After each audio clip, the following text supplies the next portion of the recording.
Hello and welcome to the Silver Screen Show where we talk everything about movies, film and cinema. Tonight's episode we have our co-host Abu with us and we'll be discussing the space horror Life, the 90s throwback Power Rangers and a sleeper hit, a very very good horror film, horror comedy. Horror Get comedy Out. satire, it's a bit of everything. Horror comedy satire, directed by Jordan Peele, one of our favorite I'm a comedians. fan of that guy, yes. I know. So anyway, without any further ado, let's get down to it. Yes, let's... Abu, first film. Let's hit out with Life. Because that's one of the earlier ones that came out. Yeah, I think came out last week, if I recall. So I mean, there have been so many new films coming out, and pretty good ones, if I have to say. To be honest, there's not much negativity this week from me. It's all pretty much good. No, similar here. Similar here, which is rare sometimes, isn't it? Usually one film gets a kicking. Yeah, it gets ripped apart sometimes, doesn't it? But so, just a quick summary of Life. Life is directed by Daniel Espinosa, the director of Assassin's Creed. Thankfully, didn't follow that path. Well, I thought Assassin's Creed was okay, but that's a topic for another day. Yeah. But yeah, the film follows Jake Gyllenhaal, Rebecca Ferguson from Mission Impossible, and Ryan Reynolds, our favorite motor mouth. Merc with the mouth. Merc with the mouth. So the film follows three scientists. These are three scientists, along with Idris Elba. Idris Elba? No, it wasn't. It was Idris Elba. Sorry, not Idris Elba. He does look like Idris. He definitely does look like Idris Elba. When I saw the film initially, I mistook it for him as well. Yeah, But anyway, the film follows the scientists in the International Space Station, real-life space station, and they are trying to collect a Mars soil sample, which likely has life within it. And it follows, what follows on is how life becomes more complicated. Sentient. And as usual, sentient life is evil life. So it really becomes a monster film after a certain point. It's pretty much a homage to Alien. Definitely is. It's got the whole... Alien. Yeah, like it's it definitely is. It Only that in Alien, the alien comes from out of nowhere, whereas here they... But it's a whole like alien stalking them on a space station. It's got that sort of vibe. So it's done a good... You can tell they're clearly trying to get some inspiration from that sense of things. Definitely. I thought that this film had a lot of... this film had a lot of the typical alien space horror cliches to it. And so your verdict on that is definitely correct. Yeah. But if we were going to go, say, the main things you liked or disliked about the film, what would you start? I liked the alien, who's the name Calvin, weirdly. It's like such a non-threatening name. Yeah. But now Calvin rocks. I like the aspect of him just going crazy and just, in the film, basically, they wake him up and they stimulate him. And he gets angry and possessed, like a bit of his survival instinct kicks in, and he's like, I need to just eat. Yeah. So, I mean, the part of the film is literally him stalking the whole entire space station and going around. And as in fact, is the predator. Yeah, and as... well, we say he, it could be a she. Yeah, it's true, it. It. So as it stalks space station, I think it's really well done when it's at its smaller phases, the initial phases, when Calvin's small. And you don't know where it could be. That part is a lot more suspenseful than later on when it gets a bit bigger. Like once it's like, he's hiding in corners, he's hiding in a gap in the roof. It could be anywhere. That is, I think they've done that part really well because they hear him and they just can't see him. It goes like flat as well, they don't know where it can be. Yeah. So I think, and as he grows in the film, I think he is one of the stars of the show, even though he's not really, it's all CGI. So it's like, but I enjoyed that part of it. I like the fact that he just did not care. Like I'm out just to eat. Just to eat, I'm at the top of the apex predator. Exactly. The rest of you guys, good luck. Cycle of life. Oh. Well, I thought, I do agree with a lot of the things you just said. I thought the alien itself was very neatly done, and they gave you a reason to why. They give a proper reason as to why the alien is doing the things they are doing, instead of in the film Alien, where it's just doing to just wants to kill, terrorize people, a terrorist alien. But here the alien really is like a life form that develops very quickly, and I thought one thing was really cool. They went into the depths of what the alien life form actually is like. So it's like a human stem cell where that one cell can be a lot of things.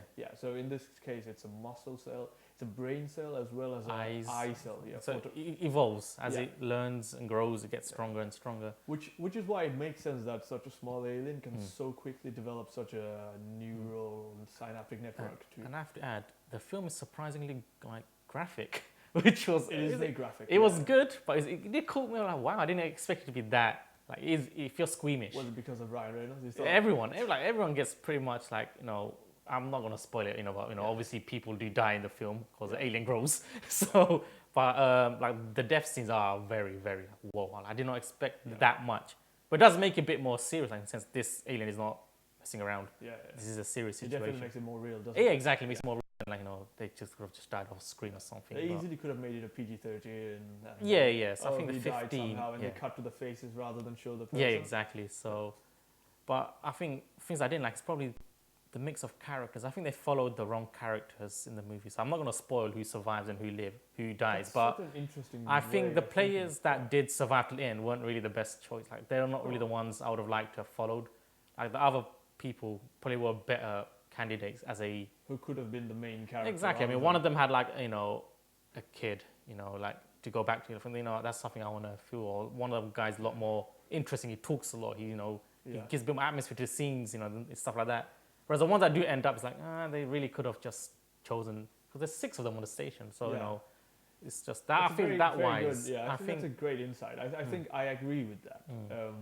'Cause, I mean- Especially because a lot of the deaths are quite surprising.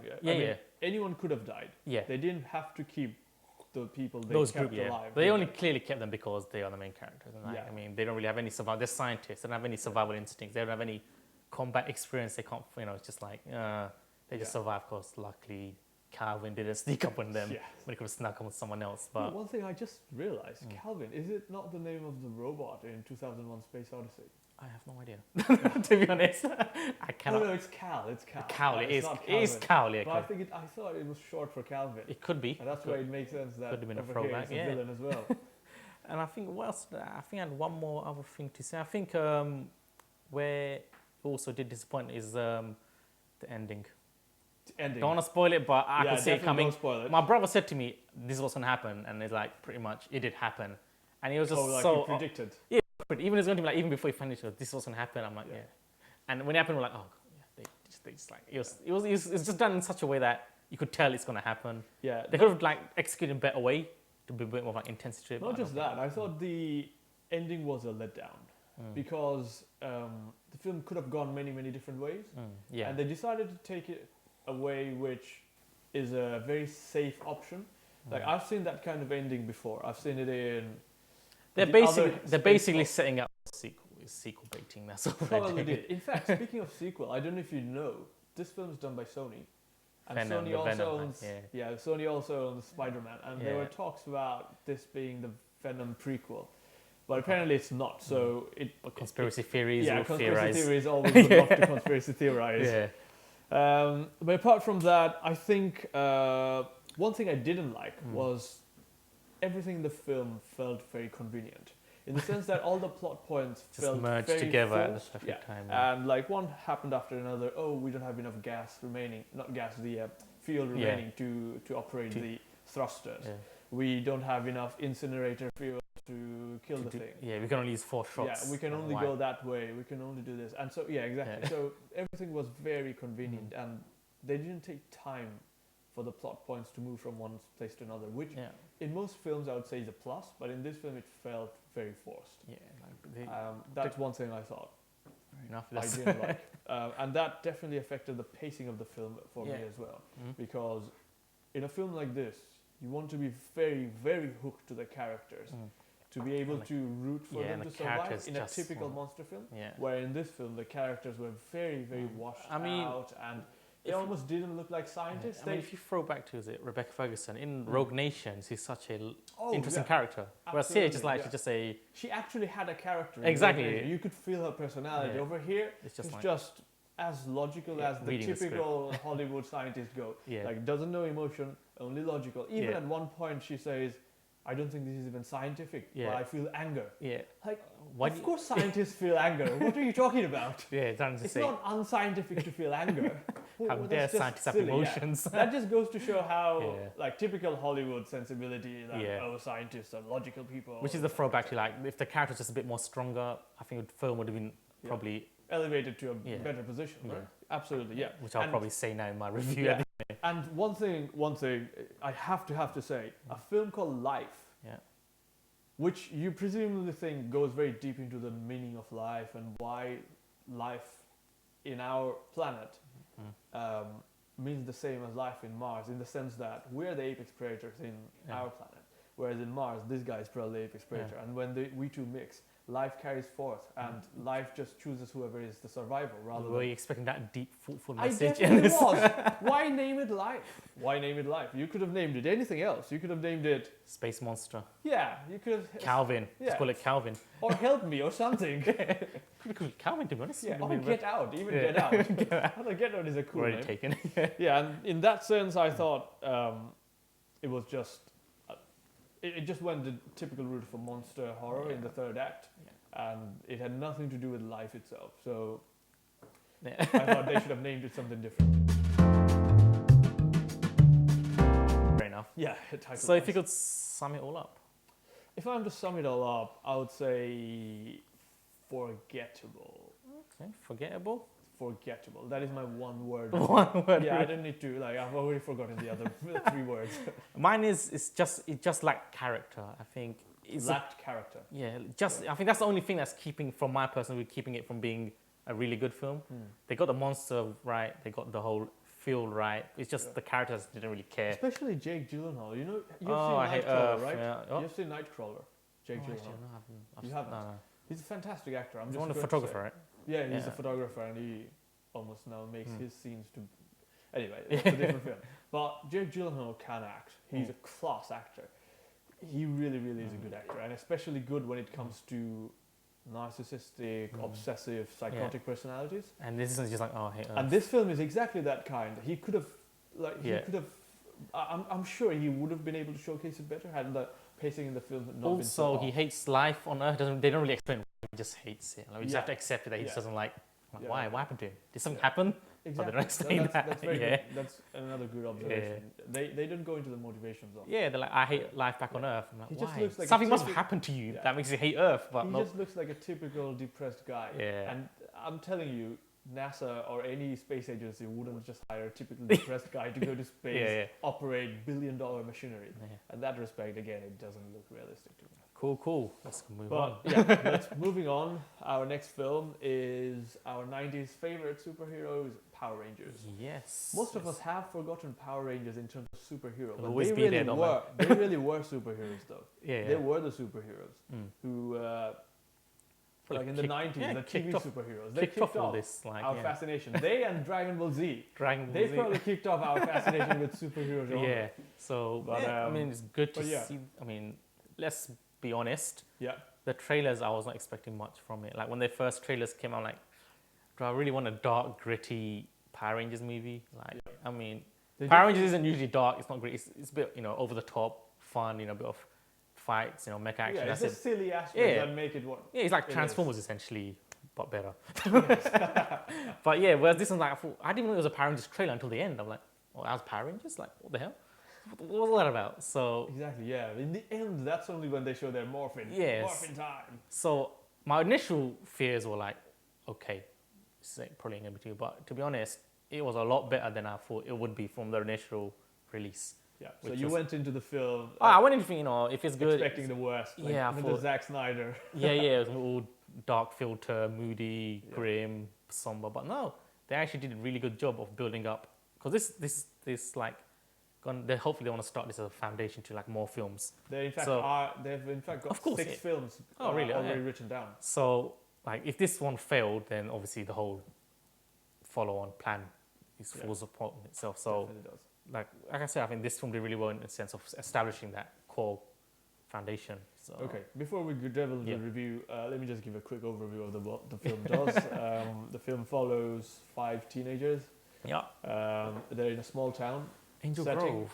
Angel Grove. Angel Yeah. Grove, I so love right. the small town setting, by the way, and I'll come back to it later. But they're in a small town setting, and they discover alien Spaceship, an alien spaceship, and they've got some coins, They find glowing superpowers coins, basically. and that gives them superpowers. Yeah. And now they're super cool, and they suddenly come face to face with Earth's life-threatening Apocalyptic threats. event, yeah. Yeah. So, So, and that's what follows.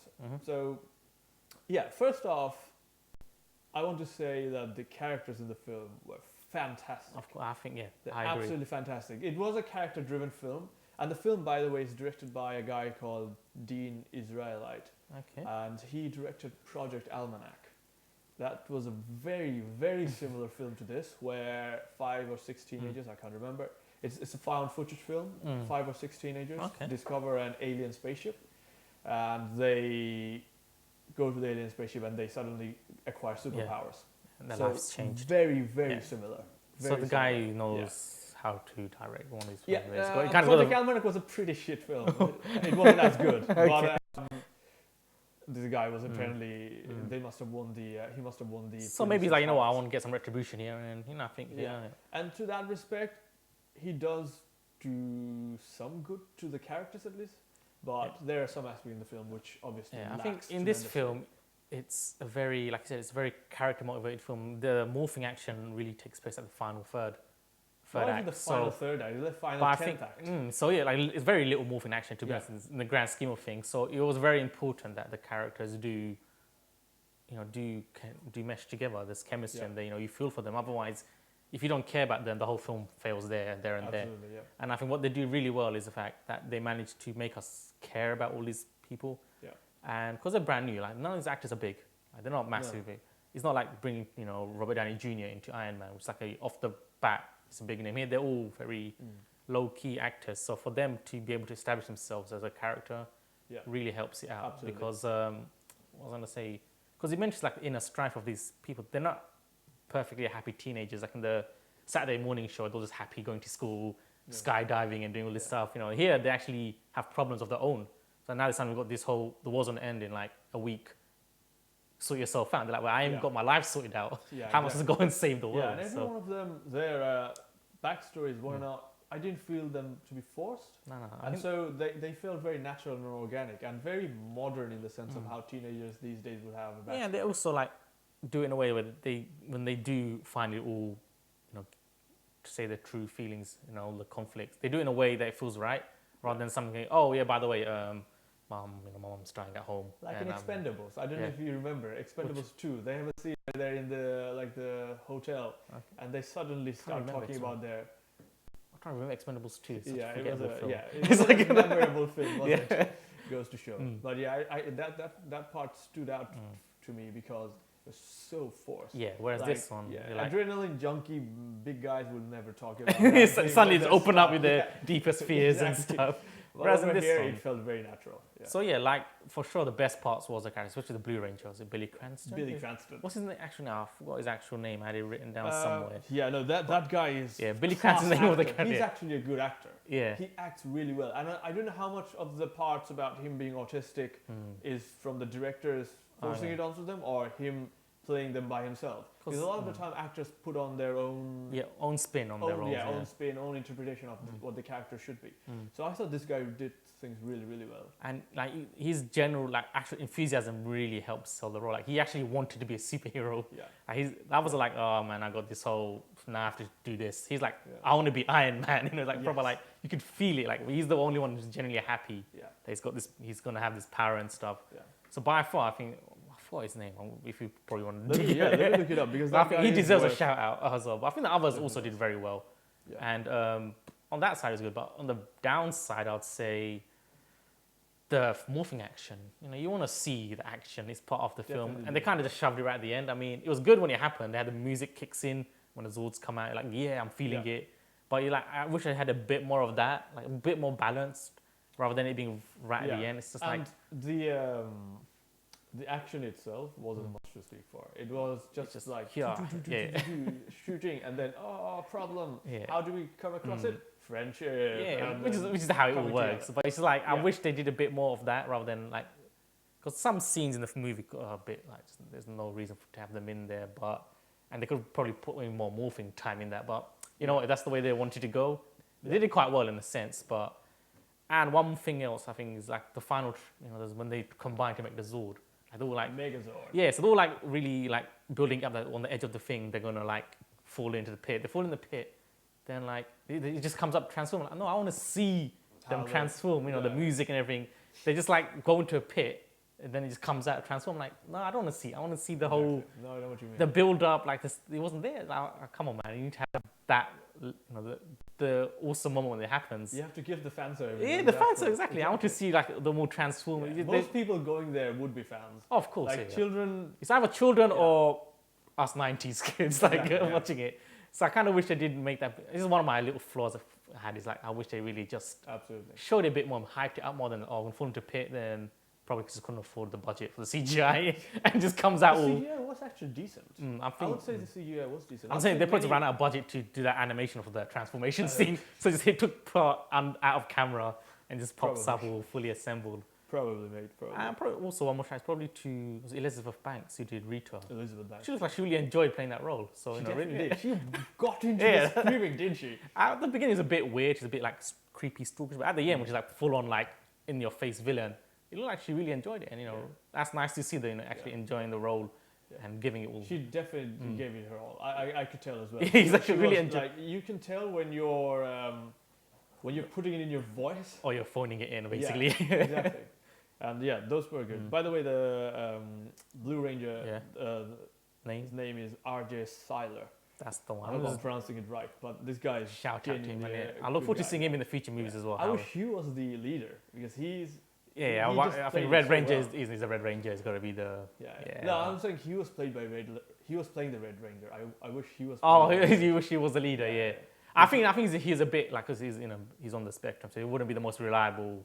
I mean, to handle being the leader, you have to handle the pressure and make the logical decision. I think obviously he can't be that the way he is. He can't really be put under pressure as a leader. So it probably makes sense why he played the. So he's an autistic guy, by the way, in the film, and he plays it really well. He's like little claps. It's like Abed from Community. If you watch Community, he's like exact similar kind of. Watch Community. You gotta watch it, but like one of the characters also on this like autistic, or he's like referred to that he's on the spectrum and kind of similar roles. So that's great. But I mean that was great. So I'll give him definitely shout out to that. And I think the entire cast did well. The action was a bit restricted. I would like a bit more action, to be honest, rather than all the talking. But I think they did enough to at least spin off a few other films now. I think they've done. And the product placement. Let's not name the product company. We don't want to give any free advertisement, but they've done it really well. I think that's the best way I've ever seen like a product get so in your face, like shoved into your face. As in your face as it can be, and but even then acceptable. Yeah, it's funny. It was completely acceptable. And when I was in the theater, everyone was laughing every time. Yeah, every time the name came out. Even when Rita goes in and starts eating bizarre. It's just so bizarre. It's very meta, isn't it? It's like, what the hell? Yeah, very much is. But it's better. Like films like Transformers are just so obviously just like here's my brand of headphones. So cheaply done. Yeah. Well, this one they do it very cheaply. Like, look, Bumblebee. Michael Bay just like hits the money, like just put in the face. Like, whereas this one, or Man of Steel and Batman vs Superman. Everyone, that's not. That's banned. But this is how you do product placement if you want to do product placements. It's funny and but overall. Yeah. Anything else I want to say? I'm just thinking. One thing I did find was that they didn't. And this is due to the director's lacking. He didn't mesh the silly part with the gritty parts. The transition, there were a lot of. So, for example, a lot of the film is around gritty aspects of life. Like when the Pink Ranger, she confesses that she's actually a bad person. Yeah, she's bullying people. She's bullying someone else. That part is very real. That's like Zootropolis level of real. Right? It definitely took me back to Zootropolis because Zootropolis handled really real issues, like you say. Yeah. But then again, you have very silly fighting moves, which you would expect from a typical Power Rangers. And I thought the mesh didn't go well. And like secondly, Rita drops on the ceiling. Yeah. Hello. Yeah, exactly. That part is another part. Since when could you teleport through walls and just like appear on? Exactly. Where did you come from? You still don't have superpowers to teleport. Exactly. You must have unlocked the door somehow or climbed up the window. That's very, very. Yeah. Imagine someone looking from outside, seeing Rita climb up the window. Oh, that's so embarrassing. Which is the another cons about the film I thought, which is the pacing. a lot of the part in the film is very slow when they're discussing their life stories and they're coming to get to know each other. And then all of a sudden you cut to Rita on top of the Yellow Ranger, threatening her to join them. It just didn't work. I thought the pacing was very sudden in some parts, and in some parts it was just drawn out. So those things aside, I thought it was a decent film, a decent take on Power Rangers, and if I'm to give really a one-word review, it really is decent. Decent. But meh. Yeah, it really is meh. My summary will be, I think it was saved by nostalgia, definitely. I think saved by nostalgia. Yeah, I think if it wasn't for the whole nostalgia factor, it would be watch it, you would have fun, you would forget about it. I think because nostalgia really saved it, and they did it really well, to be honest. Yeah. They didn't rely too much on it, but they had enough thrown in to keep. Definitely kudos to the actors. And the cameos. They had some cameos from the old Power Rangers as well. So definitely. Yeah, so that was nice to see. Yeah, so that was good. But yeah, that's what did I say about that, to be honest. So yeah. But anyway, let's move on to our next film. Final film? Get Out by Jordan Peele. Jordan Peele, our favorite. His first name is Key and. Key and Peele. I was gonna say Key and Peele. I had to stop short. But yeah, those two are etched in my mind as two sides of a coin. So if people aren't aware, Key and Peele is like an American duo, and they're quite big over in the States, and they release they're on Comedy Central and they do hilarious skits. So they actually are hilarious. Oh, it's yeah, not definitely. the typical Saturday Night Live. They're trying to do their best, but failing epically. So these guys really. This is his first Jordan Peele, his directorial debut. Yeah, also a film which is totally out of his comfort zone, because he's known for his comedy and his satire, and he's now doing some sort of horror film. Something people are like, whoa, how did he? What? Huh? So I watched one of his interviews, and he compared horror to comedy. And keep in mind that even though those two always do comedy, a lot of their comedy skits do revolve around horror. Some of them do. And obviously all of them do the black people, racial tensions. But a lot of the time, because racial tensions can lead to horror stuff, some of the skits I remember watching, they played, it was fun. It was humorously done, but with horror involved. Their spin on it. So Jordan Peele, in his interview, he was saying that even though comedy and horror sounds completely different, they have a lot of aspects in how the narrative structure follows that is very similar. And he gave the example of reveals coming in. So in comedy, you cannot reveal the comedic punchline suddenly in the beginning. You have to slowly build up unravel, build up to it, and then suddenly drop the line. Yeah, and same things with horror. That you slowly build up what's something a bit eerie about this setting, something not right about this environment, and then suddenly you release the music, and then suddenly comes up. Yeah. But anyway, the film follows. Was it interracial couple? To be honest, it is a big factor of the film, so you have to. It definitely is. Yeah, so you have to mention it and refer to it. An interracial couple, a black guy and so he's a photographer. Who's a photographer? I didn't know that was his. He's a photographer. I thought he did it as a hobby. I think he's a professional. I think he was. But I think he was a professional. He does in fact, because someone in the film mentions that I'm a fan of your photography. Yeah. So a photographer, black photographer, and a white city couple. Yeah. Basically a city couple. They've been going out for a while, and the girl wants to introduce the guy to her family. So weekend away in the they go on a weekend away into a remote rural area in a very, very private setting, and the film follows is what not happens. what it seems, basically. Everything is not what it seems when they go to the family. So I thought the film was just fantastic in how it revealed all the plot points slowly and slowly. I mean, it is on 99% on Rotten Tomatoes. I'm not sure if it's still on there. That has to be mentioned. One guy ruined it. One guy ruined it. Actually, 226 reviews on Rotten Tomatoes as of yesterday. 99%. Is it still only one bad review? It wasn't really one bad review. Yeah, I think that one bad review, that will never hit 100% again now. So that's how it works. Not from the KKK. No, I'm joking. But I think. But and 8.2, I think, rating on average. So how the way Rotten Tomatoes work, the 99% comes from how many people give more than a good review. 60%. But it doesn't mean the average is 90%. Yeah, it doesn't mean the average rate. The actual rating of the film is 99%. Actual rating is 8.2%, which is higher than I think even Zootropolis came out. which is, I mentioned Zootropolis just because I mentioned it before in the film, in the review, but it is fantastic review, and that just goes to show how amazing this film actually The movie did. is, I loved it. I mean, it's got comedy. It's very satirical. He's making lots of jabs at all parts of society, and also, you know, he looks at racism in a way that it's not usually looked at. Like usually, anything about racism usually about, you know, brutality or the extremist stuff. Whereas this one looks at it in a different way. Very, very different. Yeah, which is like you don't really see racism in this way. Yeah. Usually it's the whole, you know, let's just, you know, the bad stuff. You know, we know what to do about. Yeah. But this one looks at it in a way it's like it's different. Yeah, exactly. Racism normally is slavery or something to do with that. But in this time it is... They've looked at it. He's done it in a totally You bring the racism in the very, very modern setting. And some deep-seated notions in people's mind of what like being black means. And then play it around very sick scenario. Yeah. And then you have Get Out. And in the middle of that you have obviously the... Like, somehow, and it's definitely due to Jordan Peele, he brings out comedic elements in between every aspect. And it's just it's the way it's like visual comedy. It's not even like oh, here's a punchline and laugh now, and there's a like a backtrack of laughter like Friends would have. But it's the way he directs the film in a visual way. And I see this kind of comedy in Edgar Wright films. You know, Shaun of the Dead. Yeah.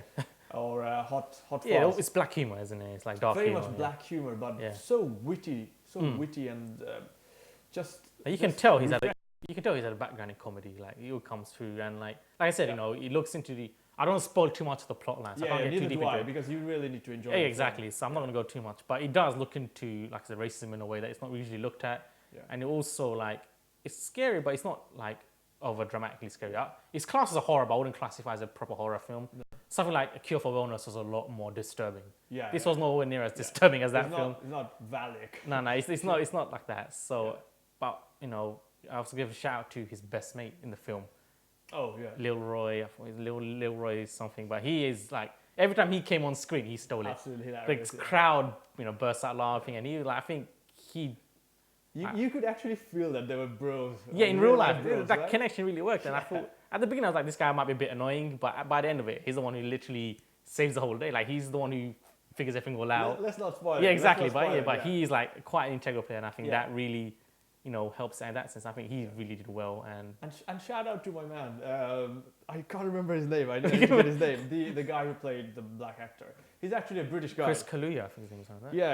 I can't pronounce it. I'm trying to see his name. But this guy really does. I remember reading an article about casting in this film, and they obviously cast it because it's done by an American director. Yeah. He was casting everyone from the States, and then he Skyped this guy to do his interview. Yeah. And immediately hit off, and he realized that this guy is the guy. Yeah. And he chose the right guy. Definitely chose the right guy because it's not just acting that takes him through. It's also even like just the small movements in his face or his eyes just looking very like dreary at times, and then suddenly he's saying that to me, this another white guy here. Yeah, exactly. You could tell that he's felt that in real life, and he just portrays it so well in the film. Yeah, I just loved him. Without him, it could have been another slasher horror. It could have been anything. Like I've seen many black guys in films who, not probably due to their own part, but they die off early and something happens, and they're always afraid. Yeah, this one, really but this guy, he's very real, and he takes the film to the level of reality it really deserves. So I think overall, I mean, everything was done perfectly. There's not really much you can take out from the film. I mean, only thing you can, if you want, is if you're expecting a horror film, don't expect like a proper slasher. No, this is not Freddy, Jason. And it does actually horror film. Go in a way that obviously it needs some sort of twist in it to make. So it does make a jump to like some sort of like horror aspect of it, and I think the jumps really well. Yeah, the jump is really well. So it's not like, wait, where did that come from? Like, that's a bit weird. Whereas you kind of didn't go, okay, that all makes sense. And if you look back, so I watched the film twice. And if you look back, you see small hints from the beginning. I read an article on a website which I will not name, but they commonly make lists. You probably know which website it is. But they mention all this list of things that you might not realize the first time. And there's so much in the film. All right, let's not spoil I know, but if we go too much into it. Now I'm like, I need to watch a few more times now. But the guy, The guy's name is Daniel Kaluuya. Kaluuya, yeah. Daniel Chris's name was Kaluuya. character. Yeah. But Kaluuya, yeah. Chris is the character yeah, name. yeah. So Daniel Kaluuya. overall, definitely one of the best. Kudos to films, him. Yeah. Kudos to him. Really And well acted. definitely, like I think this was just in so many levels. It's great, and I can't recommend it any less. To be honest, like it's just, Absolutely. Yeah, definitely. One film to go watch. Get Out and watch Get Out. that is my review. Get out and watch it. It's like get out and watch. That's Get Out and watch it. Yeah, that is my Yeah. final summary. I'm not really yeah. gonna- If you want to go any further into it, we're gonna spoil the film. Like Exactly, what is the I don't real want horror that. element. Yeah, I would so love to have a spoiler a spoiler full discussion. review. Yeah, spoiler full discussion. Yeah. But this film is one to watch. 99% without saying it's definitely well deserved. 99%. And that one guy who hated it. I don't know who you are, man. Yeah. But you- Horror movies are not for you, mate. Don't go watching horror films and then doing reviews. But yeah. Well, yeah, that wraps it for us today. Hope Yeah. you enjoyed it. And this is the first episode of our second year.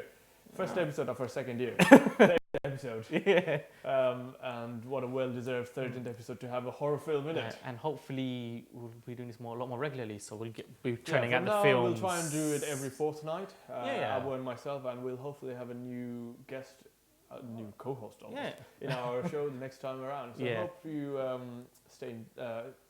keep watching. Yeah. And also, And hope to see you. also one more thing. Sure. Recently, I have put this on a podcast now. So if anyone is interested, We do have podcasts. it's on our social media. So if you follow it, you find a link. So you can listen to it on the go. Yeah. If you're at work, or you shouldn't be in the field. Especially in the long tube rides. Exactly. You have something in your ear. So we are working ways to expand the whole empire of us that we have growing. So slowly, yes. Empire. Empire. I wish, mate. I wish. Kingdom sounds a lot more nicer than empire. But yeah, so we are focused on new ways to get out there. So yeah, Anyway, hope to watch you 2 weeks from now. peace.